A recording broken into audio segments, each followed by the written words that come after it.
You're listening to the Electronic Media Collective Podcast Network. Yeah, it's a mouthful. For more great shows like the one you're about to enjoy, visit electronicmediacollective.com. And now, our feature presentation. The following broadcast is brought to you by Marked Out Wrestling Podcast. Marked Out Wrestling Podcast is not affiliated, nor do our opinions reflect those of WWE, NXT, TNA, Ring of Honor, New Japan, or any other professional wrestling promotion. Transmission from Marked Out Wrestling Podcast begins in 10, 9, 8, 7, 6, 5, 4, 3, 2, 1.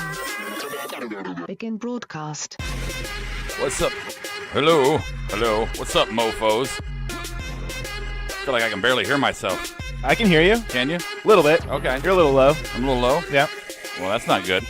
Can you guys hear me okay on the board? Doesn't matter. Doesn't matter at all. All right, welcome to Marked Out Wrestling Podcast, our NXT Takedown edition. The Takedown, the weekly Takedown, Brian. Yes. We would like to introduce to the entire universe, by that I mean the 4 people that may listen to this podcast, our newest addition to the Takedown and to the Marked Out Wrestling family, Mr. Matt Golda. Golda, say hi. Hi. There you go. Pull that mic down a little bit. Remember, over the top. Tilt it. There you go. Hi. Hi. There you go. So there is the exciting introduction of Matt Golda, who I will refer to as Golda from this day until the end of time, Brian. I will too. Okay. Maybe have some nicknames or something. Maybe. Okay, so let's talk to the board real quick. Let's say hi to Upload Test, always on the board. JVL Shadow, our daytime warrior. We got Noah's been there since like 3 p.m. Yeah, I need to defend myself too because they're saying, what are they saying that I'm? Well, first they're telling me not to pick on you so much because you're a really nice guy and I'm a meanie. And I said, no, Brian is not a nice guy. When we're off the air, you're quite the asshole. It's true. I mean, I pick and choose my moments, but well, I would be angry too if walking around with all that weight on. I'm just saying. Well, you have the same thing going on too. So well, those WWE T-shirts, especially the Nia Jax versions, they're very heavy. Yeah. So at Mania, when you're wearing your Nia Jax shirt, it just no. Okay, won't happen. Whatever you lost, it's going to be replenished by that T-shirt. I will be honest. I did have a shitty weekend, so I need to get back onto the. Well, what is it? Thursday already? So it is Thursday. It is Thursday. And Noah, who I often refer to as me and Adam's troubled adopted stepson. Sure. Came on the board. First thing he said was about the Peyton Royce match that Asuka could never beat Peyton Golda. He said Asuka could never beat Peyton clean. And sometimes the children, I've learned as a father, sometimes the children, you should just let them reflect upon their own words to realize how dumb they are by saying comments like that. What do you think? Pretty much makes sense. All right. Let them be stupid. Let them be stupid. There we Just go. Something to laugh at.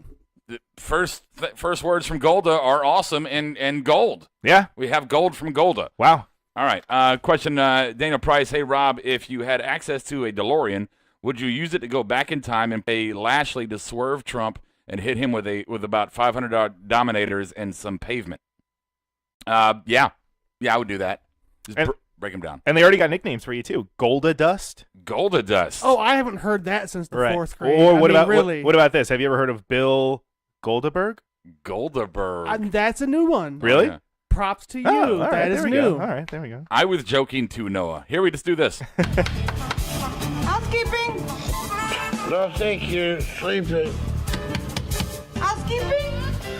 You come back in an hour. Here are your Marked Out Wrestling housekeeping notes. Follow us on Twitter and chat with us throughout the week at SmartMarkShow. Send your thoughts and opinions via our email, markedoutpodcast@gmail.com. Follow us to get a better look inside our faction on Instagram at Marked Out Wrestling. Call us during a live broadcast or leave a message for a future show on our U Record Studios fan line, 704-444-0084. Like us on Facebook to argue politics and religion at facebook.com/markedout1. That's marked out the number 1. Finally, see what is coming up throughout the week on our website, www.markedoutwrestling.com. Get connected. Housekeeping, you want me to jerk you off? What kind of hotel is this? Oh, it's you. Can you dig it, sucker, sucker?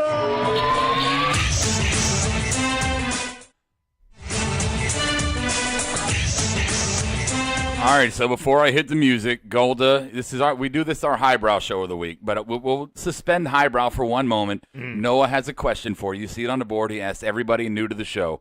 So the question is, who on the main roster or in NXT would you make whoopee with? If you're number one pick, get it done now. Number one pick, I would have to say Bailey. Bailey. Oh. Ooh, we got a Bailey lover. Have you seen her booty? Oh, it is It is magnificent. bootylicious. It is magnificent. And I'm willing to bet she would make me a giant omelet after I got done giving her the business. She's so damn nice. Wow. That's true. She is. She's a very maybe some like chili quiles. Or she's a West Coast girl, right? Yes, Yeah. yeah, Sacramento, yeah. Yeah. Oh, all right. Well, let's do this. All right, it is now time for the weekly takedown. We're going to discuss NXT from 3/1/17, Brian and Golda. Here we go. Our topics for the weekly takedown are as such. Number 1, full moon over Japan. Asuka Japan, if you prefer. Number 2, a revival of pain. And number 3, oh, hell no. Oh, hell no. That should be a fun discussion. So let's start with number 1, full moon over Japan. So we saw the match of the number 1 contender, Peyton Royce, tonight. Billie Kay in the corner versus the great one, the lovely one, Miss Asuka. I love Asuka. I do. I think she's sexy. I think she has phenomenal entrance music. I do as well. I love her entrance. I love the pageantry of it, and the music is good too. But we saw a match, and we're going to learn a lot about Golda, I'm sure, in the recap of this match. Because after last week, I said I was starting to become kind of a Peyton Royce mark. She really sold me last week in that triple threat match as being a good in-ring technician and being good for spots, not overselling, not trying to get to her certain spot assignments. She just looked very crisp to me, much better than Billie Kay in my opinion. And tonight, or yesterday rather, with Asuka, I thought she held her own. I thought the match, I don't think was overwhelming. The ending, I thought, was a little underwhelming, obviously for the result, but Peyton Royce, before we move on to talk about Ember Moon, Golda, what was your impressions of Peyton Royce in this match? I thought she looked real strong. I mean, she didn't overcome a lot of Asuka, but she held her own. She had nice moves. She did seem like she had Asuka on the ropes a little bit, which is really surprising because 3 months ago, pretty much all three of us would have thought that Asuka would have just wiped the floor with her and live probably Morgan 2 minutes, style. and that would have been it. Yeah. You know, but no, she had a decent match. Billie Kay didn't get herself involved too much, which was good. Yeah. Until the end, obviously. But, I mean, I was impressed. More so, like you said, with her in-ring work than Billie Kay's. Right. Sure. Exactly. Just one of the things that I really noticed about it was Peyton Royce can fucking sell.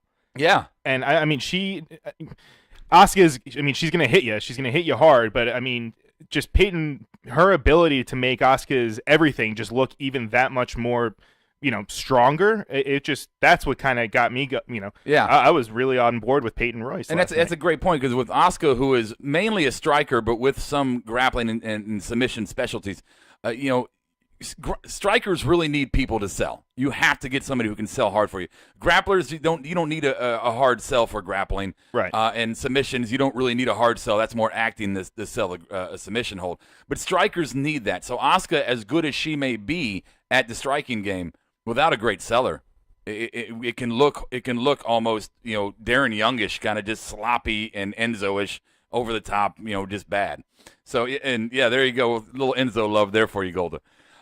So at the conclusion of this match, which was a win by Asuka, which I think was very predictable, especially going into Mania TakeOver season, we have Ember Moon, which we had kind of said this was the heir apparent number 1 contender for the big game. Yeah, right? those were kind of aligning. We kind of saw that coming for a little bit now, and they're finally alluding to it. I mean, with even at the end of it, when Asuka kind of turned her, she turned back around and helped raise the women's championship. Right. Now it's kind of really seems like it's going to kind of take off as far as leading up to WrestleMania. I agree. And Golda, one thing I love about NXT that they do that the main roster just for some reason has an inability to do correctly is, and we saw this with Nakamura and with Finn, and we're seeing it now again, where we can have a face-face combination for a major title.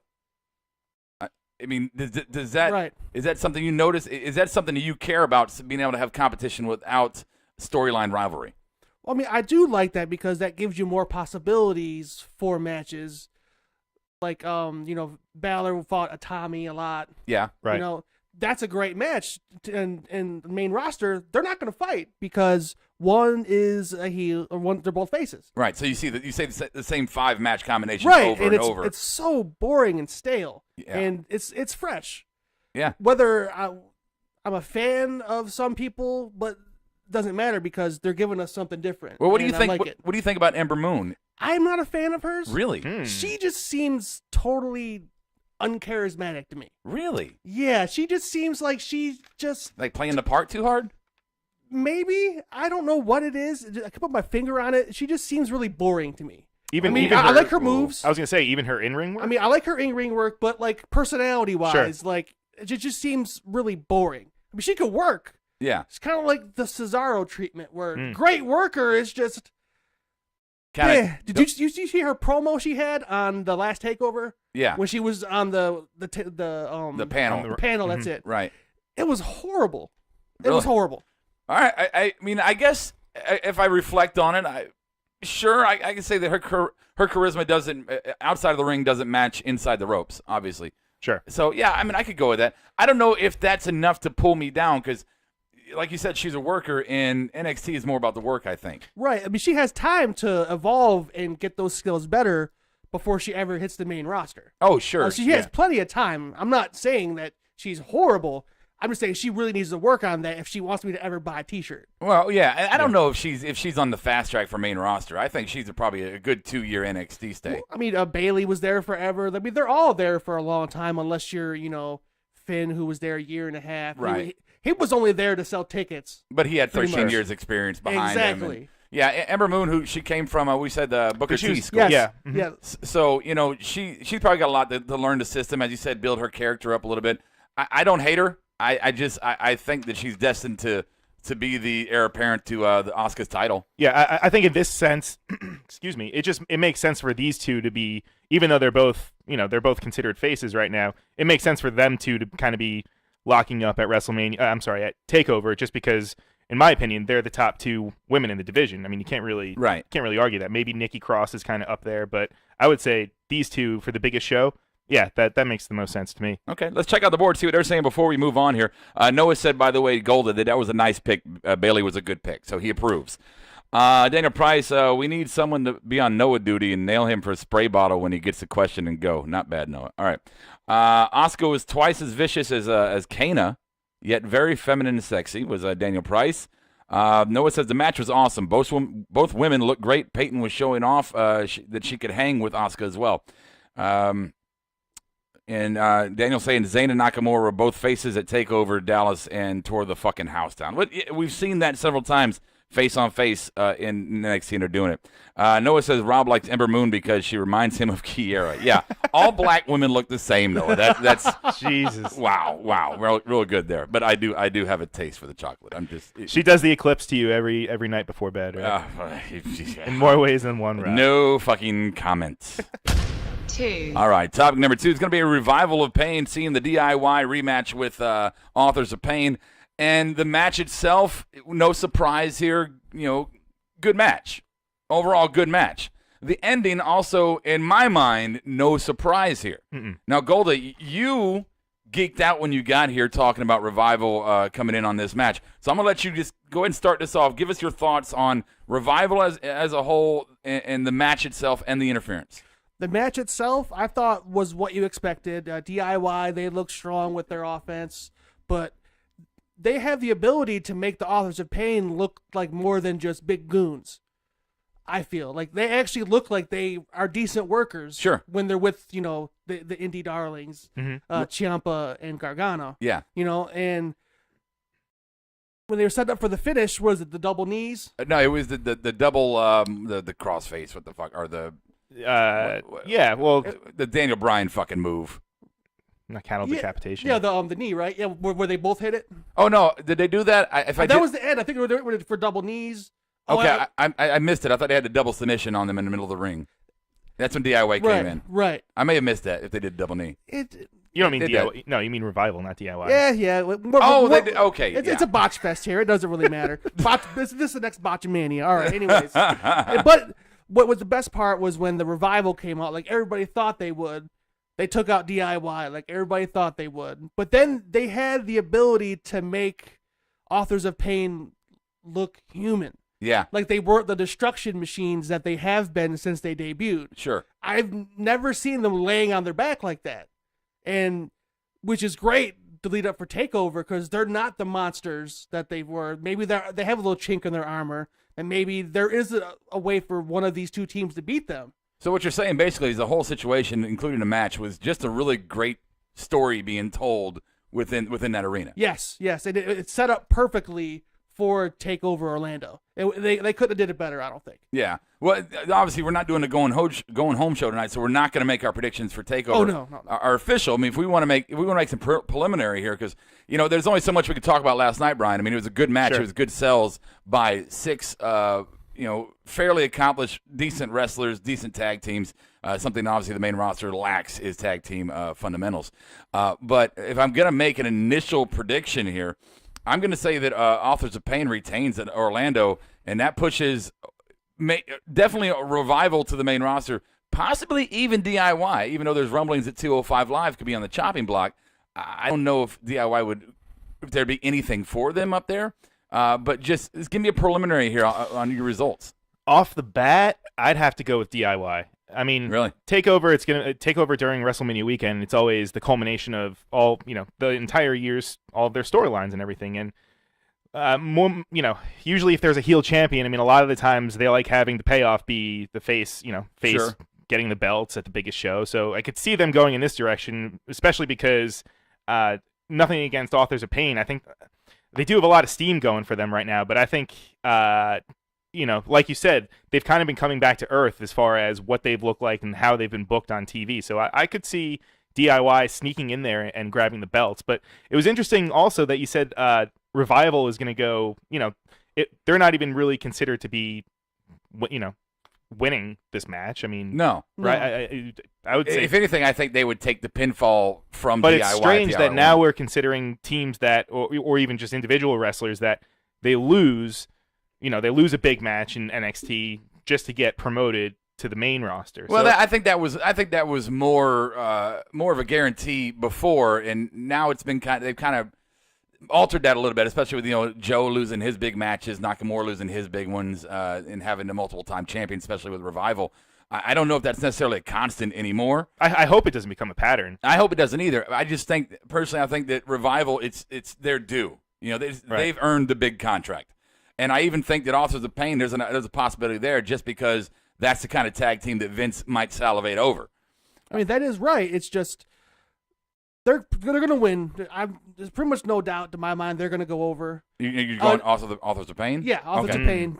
Because Vince loves them. He loves big bodies. No matter how well they can work, he loves just a big, strong MF. Oh, yeah. He just loves them.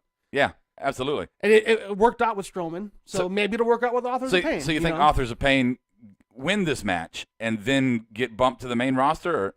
They'll get bumped probably a lot faster than others have. Okay. I think the Revival's been there 2-3 years.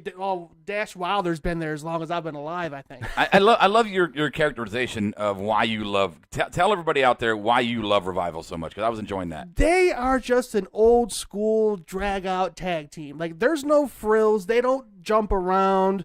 They're not playing to the crowd. They want to punch you in the face. They want to break you. They cut the ring off. They are like the 80s, just smash mouth tag team that we've been looking for forever. Yeah, and I said it before. Tom fucking I'll face fuck you. Phillips said that Jesus. Revival is. Well, he said it, not me. That's true. His words. Revival to me is the Brainbusters, but better. Yes, much better. But it's still that gritty, that punch in the face kind of tag team. We've got Daniel Price says that Revival reminds him a lot of Tully and Arn and the Midnight Express. Midnight Express, really? Yeah.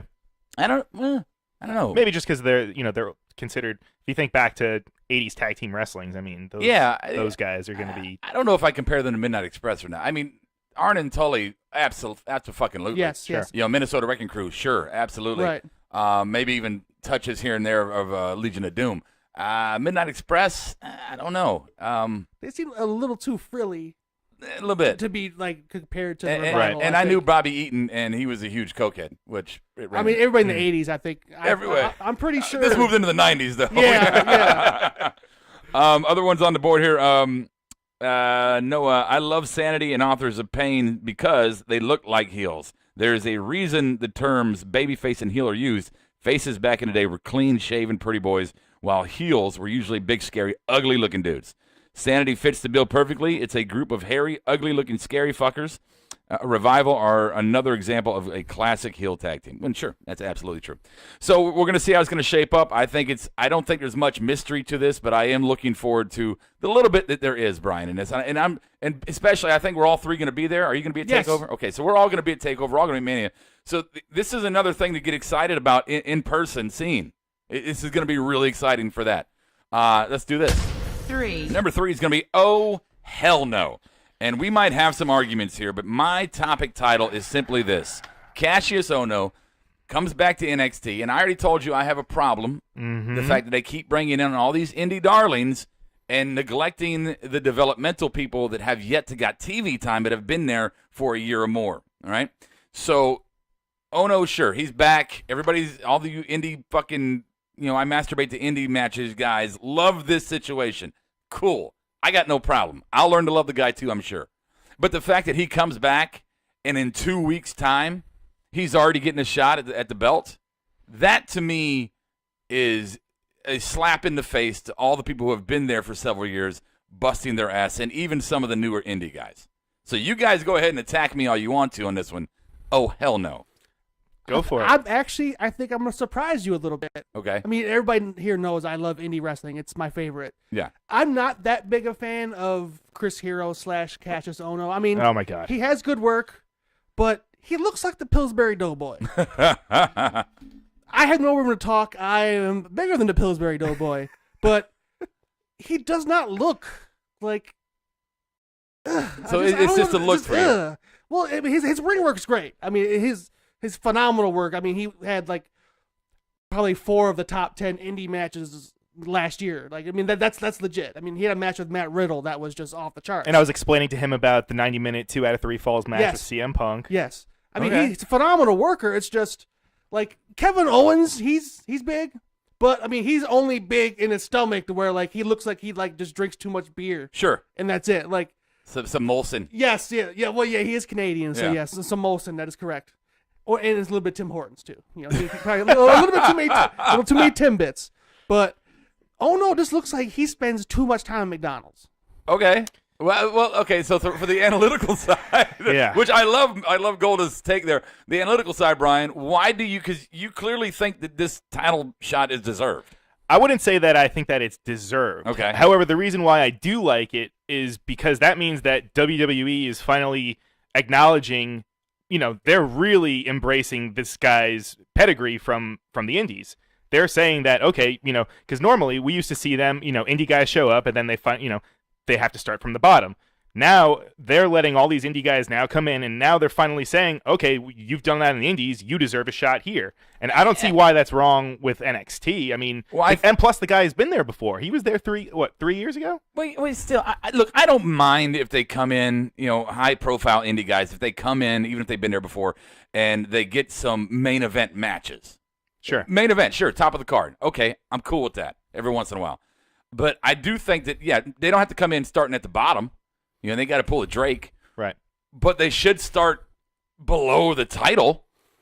I can't argue that, but I do think that I think that Cassius Ohno, I think he's kind of the exception just because he has been there before, and I don't know, and maybe just because I'm a big fan of his. So you're part of the family, Goal. Just jump in. Yeah, go for it. Just get in there. I like his getting his title shot just because it's gonna set up because there had the storyline where Nakamura was injured. Sure. Now it's going to set up where Nakamura can get his rematch against Rude at TakeOver. Okay. Which should be his last match at NXT. You think Nakamura's? Yeah. You think so? Yeah. He's there is no reason for him to be there any longer. I'm afraid that he just won't make it on the main roster. I didn't think he was going to make it with NXT when he first came in, but have you seen how the crowd chants for him? NXT fans are a different beast than main roster fans. They are a different creature. I mean, he had the same amount of exposure. He's doing well, but like AJ came in from Japan. Granted, he had some TNA shine, but he didn't really reach his stride till he got to New Japan. I agree. And then he, in the middle of the night, just came over, and all of a sudden he came out and he just lit the world on fire. Well, he speaks English. Yeah, no, here's my thing, and I've said this before. main roster fans, people that go to main roster shows, are the ones. A great deal of them are, hey, like the circus. Hey, wrestling's in town. Do you want to go to see a wrestling match? Let's go to the matches. Let's go to the matches, right? That's the main roster crowd. You still have your marks, still have your smart marks, right? But that's your main roster crowd. Fucking, let's buy some T-shirts and get some popcorn and watch the bad guys face the good guys, not really knowing shit about them. Or, oh my God, Roman Reigns is so sexy, let me go there and scream for him type shit. NXT, that's your smart marks. Well, one thing I could say to that is they might not know who Nakamura is, but the minute his music comes on, his music is phenomenal. Exactly. His entrance is phenomenal. Yeah. And they're going to be keyed in because, wow, this guy came out and his music is fucking amazing. That is the one thing that's why I'm afraid if he goes to the main roster and they do anything to his entrance, that could be the deal breaker right there. I mean, if they even just cut it down or anything. Yeah. And I mean, right now it's super long. I mean, imagine that on SmackDown or Raw. I mean, that's a lot of time. Main roster TV fans, time. main roster fans need to learn how to love strong style, and I just don't know if they're ready yet. I just don't know. Maybe if he throws cereal at kids' heads or something. Maybe he does a little dance when he comes down. Let's look at the board real quick, see what everybody's saying. And Andrew Goodnight joining us on there. Uploads. Hey, Andrew. Yeah, going back here, Revival DIY American Alpha will bring forth a tag team revolution that will surpass the women's revolution. I don't think that's hard to do. They've kind of fucked up the women's revolution. Yeah. Let's see here. That's completely stupid. Title opportunities should be earned and easily be given. It makes the title look less meaningful when a title shot can be easily earned. I agree. Cassius Ohno coming in and get his first match back is a fucking title shot. I agree, but behind the scenes, it makes me feel like they're acknowledging the indies. So for that's why I like it. All right, well, Brian's got a little chub, so we'll let that happen. Andrew Goodnight, Cassius wasn't used properly and then dropped the first go-around. His previous stint should count for something. Well, obviously, it is being counted for something. Right. Well, he got dropped because they felt like he was getting a little too fat. And he didn't want to get on the workout regimen, so they both agreed to mutually part ways, and he got fatter. All right, so that is true. So get off the powdered donuts, hit the treadmill, and see how it works out for him, I guess. Dana Price, but fat or not, Hero has 95 moves in his set. Wow, Daniel. Yeah, I mean it's legit. I mean he's not lying. I've only like I said, the only match I've ever seen was him and Seth Rollins for the Florida Championship match, wrestling title. Okay, and in that match, it wasn't a very expansive move set for me. It was a lot of fucking elbows. Yeah. A lot of fucking elbows. So maybe he'll impress me. Maybe he will. And we all need to pan out for Vince McMahon's assassination. Okay, no. Let's not kill Vince just yet. He'll never die. Nothing will ever kill Vince. He's already a zombie. It doesn't matter. Yeah. So clearly some divisions among us on that last topic. But let's go ahead and move on past the takedown, and let's talk about Orlando shaping up. So I have 3 questions this week about Orlando, and I'll present it to Golda and Mr. B-Rye. My first question for Orlando TakeOver shaping up is, so triple threat for tag titles, a lock? Yes. Yes. Triple threat for the tag. Oh, for the tag. Yeah. I'm sorry. I thought you meant women's. So definite lock. No dispute there. No. Okay. Done. Asuka to the main roster after Mania. I'm 50-50. 50-50? I think she should be because they need her, I think, desperately. Okay. But who do they have in NXT without her? Because right now, well, no, see, I personally, before I'll let you go on to Brendan Bryan, I personally hate that because every time we have an insurgence of NXT people to main roster, the question is always asked exactly the same. Well, what are they going to have left? And every single time NXT produces a whole new division that we all still go, this is fucking awesome. Well, they always leave like one person that is like the person. Well, we've been drooling over Peyton Royce for the last 2 weeks. Well, that's good, but like Bayley should have got called up long before she did. But they left her behind to anchor the division to teach the new kids. I'm more worried about Asuka getting moved up because, right now the women's matches they're getting 3-minute matches on TV, and you're only seeing one rivalry here, one rivalry there, and the other ones are just kind of bullshit background noise, right? Right. So what's Asuka gonna do? But go ahead, main roster. Do I see her going to the main roster? Yeah. Not yet. I think she'll stay a little bit longer, but I don't think she'll be on the main roster by the end of 2017. Yeah, that's kind of my feeling. I mean, if she loses the title to Ember, which I strongly think she will, one way or the other. Maybe Nikki gets involved. I don't know. But she's got to have a rematch. Yes. Right. So you got to have that going on. So I would put her more towards maybe July, August, maybe August, September. And we've already talked about it too, and I believe Triple H has already gone out and said that they're going to be having the women's tournament in the summer. Yeah. So that'll be a whole nother insurgence of just another crop of women wrestlers. Which I don't think they'll put Asuka in that just to protect her. Well, there'll be more signees, is what he's trying to say. NXT, they'll get a good look at like Cedric Alexander. They may have a good look at him in the cruiserweight tournament, and then he got signed. Exactly right. He just showed out so much. And also, I gotta go back and watch, but I think the camera showed Candice LeRae in the crowd. Ooh, I think she was in attendance, and they showed her. She needs to get signed. Isn't that old buddy's boo thing? Yeah. I think they're married at this yes, point. They just got married. Yeah. Yeah. Okay. So I don't know. Sign Candice. Sign Candice. Well, we all know you love Candice. I do. And from what I've seen from her, I'm a fan too. I haven't seen much, only what you sent me, but I'm a fan too. And she wrestles dudes a lot too. Mm-hmm. All right, jumping the board here real quick, and then we'll move on to our next. Did I have another question? Oh, okay, we have one more question. Because we saw Wolfgang had a package last night from the UK. Oh yeah, and we've seen the last 2 weeks they've had some UK matches, which I loved every minute of. Do we predict a UK match in Takeover? I think they'll put one on. Title match. Title match, yeah, why not? I mean, they've been having matches for the past couple weeks on NXT already, so it makes perfect sense. Would you like to see Dunn or Wolfgang? Oh God, both of them. I'm a huge. I mean, all the guys that they've put in there have been phenomenal. But I mean, Wolfgang for me personally, I love a big man that can move, and he reminds me of John Cronus from back in ECW. Look at your Eliminators, yes. Oh my God, yeah. What's Dunn or Wolfgang? What do you think, Golda? I am on the Pete Dunne wagon. Yeah. I'm driving the bus. I'm giving snacks out. I love Pete Dunne. All right. I love that. See what you guys are saying on the board real quick. Noah Nakamura may suffer from Adrian Neville syndrome on the main roster, possibly. Daniel Price at Golda. Triple H said a month ago Nakamura is not ready for main roster. Don't know if he means that or said it just to protect him from Vince. That's Hunter is protective of his guys. He said he's come out and said on the record that he doesn't want to move anybody up unless they have at least 6 months worth of storylines prepared for them, and they didn't do that clearly with some of the recent call-ups. So maybe Hunter might tell a little white lie here and there, so eventually go, okay, well, I won't bring him up yet. Put him back in your lockbox. More Nakamura in NXT is fine with me. I'm okay with it too. Okay. And on the board, see, we all need okay, stop at the assassination. And we're going to go, do you guys see Asuka beating Goldberg's 171 win streak? Now, and it wasn't 171. I don't know the number, but it was not 171. It was quite clearly inflated. Yes. Yeah. Was it? Oh, yeah. Really? Even the NXT top or WCW top brass have come out after the fact and said, no, it was nowhere close to that. If you go back to watch consecutive episodes, they'll jump like 20 numbers from 1 week to the next. That's true. What they say. Yeah, I just randomly watch random Nitro episodes. Yeah, That back makes and forth sense. Nitro, Right. Raw. So yeah, Right. People got confused. Do you guys see Asuka is already being advertised from WWE live house shows this month? That's one thing we talked about the other night. That is true. She is on WWE house shows.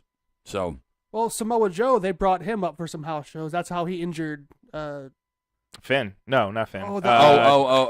Natty's Natalia. Yes. Right. Jason. Tyson Kidd. Tyson Kidd. Tyson Kidd, thank you. Tyson Kidd. Wow, that was really fucking shitty of us. All right. And Brooke needs to make up for not wrestling last. Okay, I don't know what you guys are talking about. Here we go. So there's our shape up. So let's do a little speed round here. Last week we did Hey Brian. So Hey. Today we'll do Hey Golda. Hey, Golda. Hey Golda. Hi. So we don't know Golda, or you don't know Golda, and there's some things about Golda I don't know in this realm of area. I know what Golda likes to drink, and I know how much he can drink. We've done that plenty of times. Plenty. But here's 5 questions for Golda, 5.5. So here we go for you guys. Number 1, Golda, your favorite heel of all time. Bobby Heenan. Wow, you went a manager route. He was just my best favorite manager of all time. Like the way he talked, the way he brought his guys out, just everything. Him and Rick Rude, it was just so good. Okay, all right. I'll take Yeah, Heenan, Brian. can't argue with him. All right, number 2, Hey Golda, favorite baby face of all time.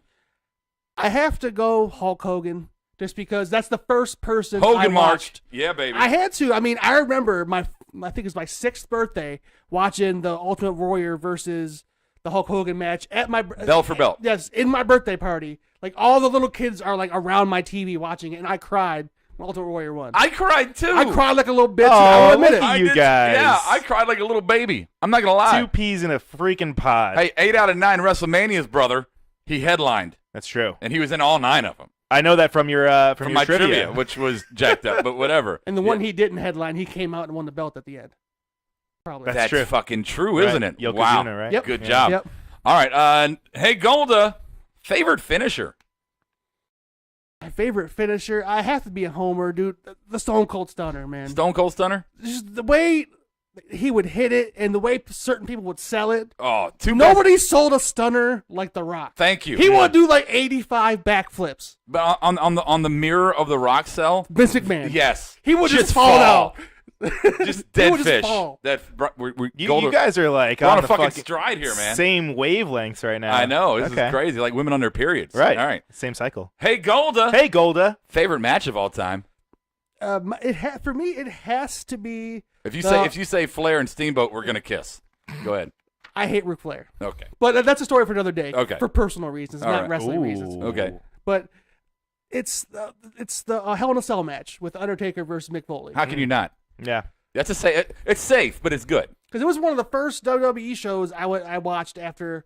Like I watched like WCW for 4 years straight. Sure. With a little bit of WWE mixed in. Same like way. I saw the Iron Same. Man match with with Michaels and Hart. I watched the big stuff, but everything else I was all WCW once Hogan went So over. when did you start? I know you watched wrestling. You said when Hulk Hogan, right? Yes. Okay. But when did you like start really watching it? Because you said I would say probably around the time when Hogan came, when WrestleMania where Hogan came out and took the belt from Yokozuna. Good to know. That's when I really started watching it and like spending my own money on things, not my mom's money. I'd spend my money on toys. And I rings mowed 12 lawns to get my wrestling buddy. That's right. Hey, Golda. Hey, Golda. Least favorite current WWE main roster talent? 2-part answer: male and female. Male, I have to say Roman Reigns. Yay! I'm sorry, I have to. I know everybody says it, and I don't think it's his fault that I don't like him. I don't think they are putting him out there and taking care of him the way they should. Well, they're definitely putting him out there. Yeah. They're putting him fucking everywhere. Exactly. They're down our freaking throats. They're not listening to the people. Obviously, him trying to go over as a face is not working. No. And they should spin it, but it's not his fault they're not spinning. He's doing his job. He's doing what his skill set allows him. Which is not much. And he's fucking pretty. I hate that. Right. Give me Kevin Owens all day because he is ugly and fat, and it makes me feel good. Wow. I'm telling you, we're bleeding at the same time. Yeah, this is disgusting. I know. All right. Let's do favorite and least favorite female on the roster. My favorite on the roster? Yeah, we're not talking Noah style. We're not talking like, Whoopi here. Favorite Skill. My favorite female, least favorite female on the main roster. I mean, I have to say Charlotte. Yeah. I mean, really? she is like the best of her daddy without the worst of her daddy. And she can work, she can talk, she's like nice to the kids. It took her a while to get on the talking, though. It took her a little bit. I mean, she's leaps and bounds better than Sasha Banks at this point. Wait, but what about you and Bailey? Well, as a worker, I mean, marriage, I want to marry Bailey, but if I want to watch somebody wrestle for a year straight, I want to see Charlotte. Okay. Because her psychology is just, I agree. it's there. Yeah. Least favorite female. Nia Jax, without question. Wow, why? The only reason she's there is because she's big and she's The Rock's cousin. Yeah. That is the only reason. And because she's not like most girls. She's not like most girls, Brian. She's not. Neither are you. I'm not. No, you're not. All right, so there you go. We got to go know Matt a little bit better. Let's see what happened here on the board while we were away. Noah says, hey, Golda. Noah says, damn good choice. Daniel says, Heenan was good, but Gary Hart was better. Noah, I cried when Daniel Bryan had to retire. Oh, come on. Noah, HBK versus Undertaker Hell in a Cell is better. No, my favorite match of all time. Okay. Daniel Price, best cage match ever, War Games. I wish Vince would bring War Games back. I love War Games. But I would only like it if he brought it back with that shitty cage. The one that's like 8 feet tall? Yeah. I don't want that fucking new skyscraper of a fucking Hell in a Cell style. That's garbage. Noah says Golda is smart. Well, he agrees with me on most things, so yes, he's very smart. Daniel, Vince is conditioning people to hate him because look at how much buzz the constant force feeding of Reigns generates. Vince is trolling everyone with a bland Samoan. Yeah. Noah loves Charlotte as well. Oh shit, Daniel. Okay. Speaking of bland Samoans. Yeah. Who? Before we go to our final thoughts of the show, we had Patrick Clark versus Sean Maluda. Is that how you say it? Sean Maluda. Yes. Who I see being the WWE champion, 7-time champion in 2 years from now. Because why? He's a Samoan. He's related to The Rock somehow, so therefore he'll be a champion several times. But Patrick Clark, real quick, I think it's a Prince Jimi Hendrix hybrid. Oh yeah, absolutely. Yeah. I mean, all the velvet, all the heavy bass that they have in his entrance music. But personally, I thought he was stiffing Maluda in the match. I thought he was hitting him with those kicks that he was hitting. I mean, he was rocking him in the head. Oh yeah, I mean, come on, guy, he looked rough. He did. He looked rough. He did. And I also hate it just because, I mean, Maluda is one of the 205 Live guys, and they're just having him job out to a guy who has completely, no real and they're giving background. him the very predictable Samoan moveset. Oh, you're talking about Maluda. I'm talking about Patrick Clark. Well, I'm talking about both. Okay. Of them. Yeah. Oh, okay. I'm mixing matching here. Sure. There we go. My thing about Patrick Clark is the reason why I don't like him right off the bat, like no, not even chance, no fucks, no chance given, is because he lost on Tough Enough, and then they signed him, which they usually do. I don't even know where the fucking winner is anymore. I know the women's winner's gone. ZZ's gone. ZZ's gone. He was runner-up, I think, but I don't remember. I don't remember who fucking won. Right? Haven't seen him at all. That big tall wolf man. The Appalachian. What do they call him? The Yeti. The Yeti. Yes. I haven't seen his ass at all. I'm sure he's back behind the scenes. But my thing about Patrick Clark is you know me. I'm a big fan of Montez Ford, who is in the tag team, who's been getting a lot of heat. But not just him, but other people who were signed, 2 years ago in NXT, who've been busting their ass to get TV time at the house shows. And Patrick Clark comes in and what? You're getting a grand entrance and a promo package, and now you're at Full Sail shows? Really? You're there already? Why? Well, you did just say that you wanted some of the NXT guys that have already been there to get some shine as opposed to the new guys. Right. Okay, you're right. A little hypocritical there. Not him yet, though. Well, at this point, it's either sink or swim. He's been there a while. He's had like 85 different gimmicks. They need to give him some TV time and see what he can do. And if it doesn't work, they can cut him. This feels like the one that they're really kind of putting some push behind. Well, he has the look. I mean, he's tall. He definitely does. He's muscular. He's an attractive man. I mean, he has. I mean, come on, let's face it. No. And he has the look that Vince wants. Certainly, he certainly does. I don't know. For me, go on. No. I don't have a problem with him getting his moments when he's ready, but also when other people have been ready and they still haven't been getting their moments. Look at you deciding who's ready and who's not ready. Fuck right. That's what I'm doing. That's why I got a fucking microphone, Brian, which is more powerful than something. I don't know. Wow. The booking power. I don't know. I don't hate Patrick. Patrick, I don't hate you. I don't hate him either. I just, Wendy, honey, love of my life. I'm not going to hurt you. I'm just going to bash your brains in. I'm going to bash them right the fuck in. All right, let's see here. Patrick bitched at Brian Cage on Twitter for stealing his gimmick of wearing a Trump T-shirt in Mexico when Cage had been doing it for months before him. Patrick was the smart mark in the Tough Enough, so I know that Hogan got in his ass like, don't be the smart mark, brother. So, whatever. That's enough talk about Patrick Clark. Yeah. All right, here we go.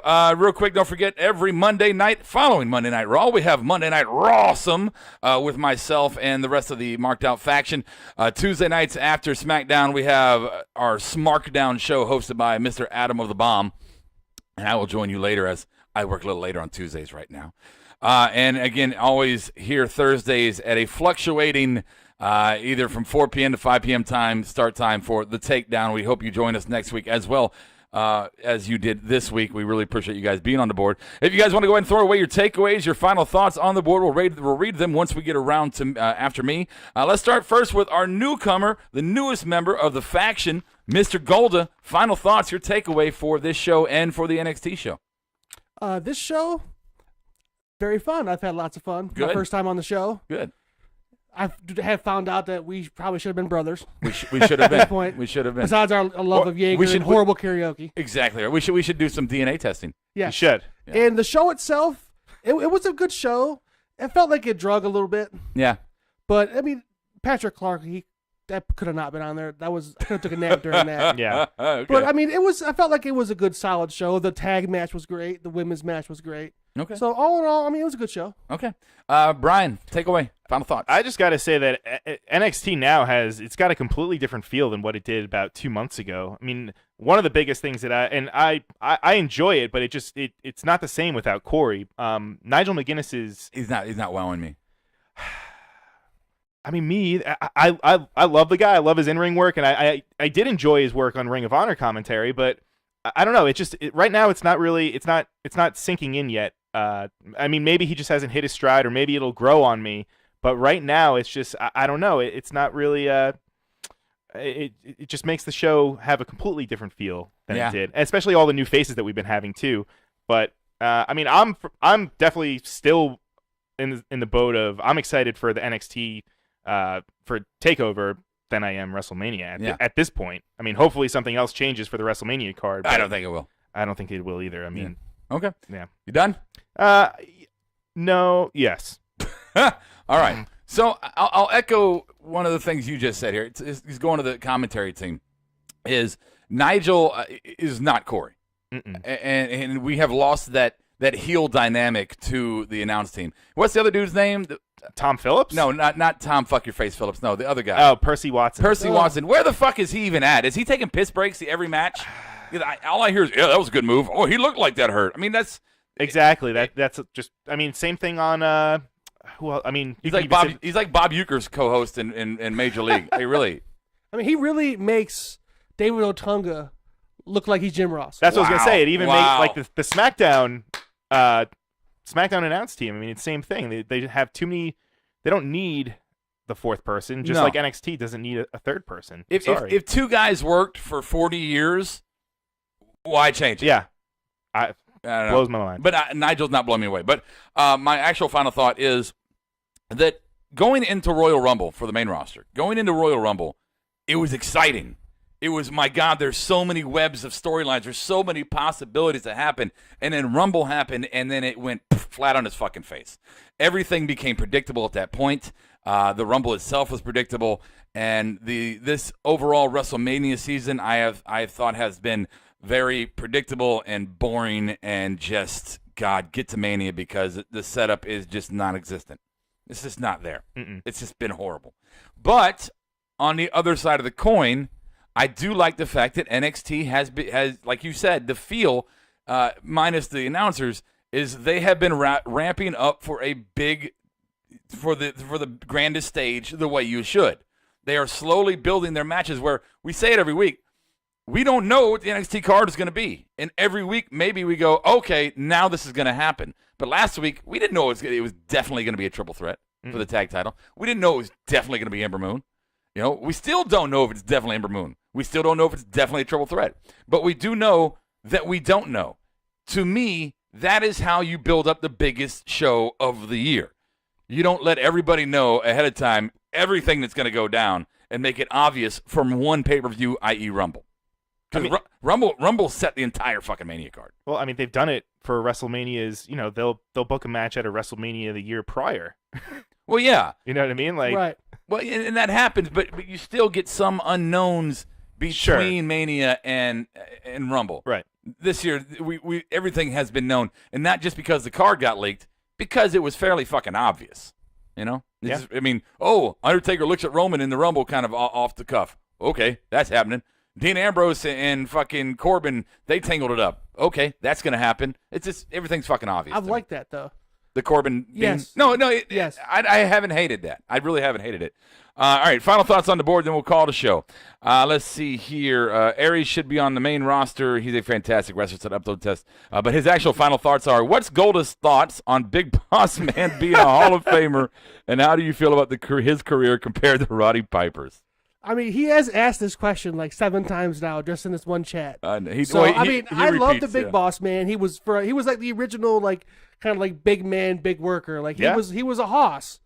And compare him to Piper. I mean, his ring work was way better than Piper's, but Piper had charisma and spades, whereas Big Boss Man had none.